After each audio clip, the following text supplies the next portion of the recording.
Well, better than expected and the lowest of the year. The Labor Department releasing its final consumer price index for 2022, and prices do appear to be leveling out. The report tracking many of the goods and services we use daily, and it found prices were lower for the fifth straight month this year, showing a much needed inflation slowdown. Of course, after months of surging prices, but inflation is still up over 7% from this time last year. That's 5% higher than what the Federal Reserve calls healthy.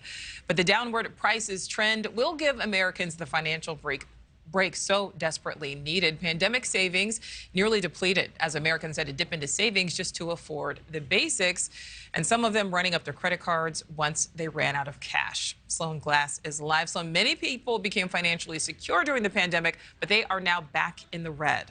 Exactly, Nicole. And it's fair to say that it has been a difficult year.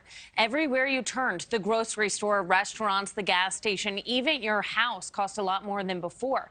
And a person can only reach so far into their pockets before coming up empty-handed. President Biden speaking on the economy Tuesday morning. We learned last month's inflation rate came down more than experts expected. In a world where inflation is rising at double digits in many major economies around the world, inflation is coming down in America. But plenty of families still feeling the inflation squeeze. Each interest hike has meant increased credit card bills. Credit card debt is up 15% from last year. This coming after the record infusion of government cash into Americans' bank accounts. According to the House of Representatives, a family of four with no loss of income received $26,000 during the pandemic. $11,400 coming from stimulus checks, and $7,200 of that coming from child tax credits.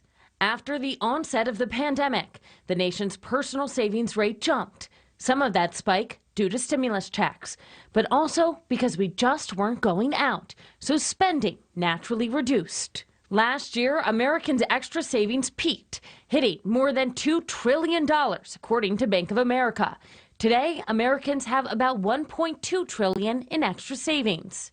But inflation has spiked, and wallets are stretched. And the solution has economists worried about a potential recession. The only way to slow inflation is to slow the economy down, which in turn reduces the economic growth rate, potentially even nudging us into some form of recession, meaning that the economy won't be growing. With pandemic savings dwindling, many Americans are unable to spend what they did previously during the holidays. Another bad sign for the economy, as consumer spending makes up about 2/3 of the GDP.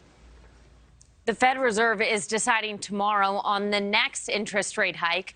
That will increase your credit card bill to rise. That will cause your credit card bill to rise, making it harder to pay down those hefty balances. Nicole. Thank you for watching. Go to newsnationnow.com to find NewsNation on your television provider. And don't forget to click the red subscribe button below to get more of NewsNation's fact-driven, unbiased coverage.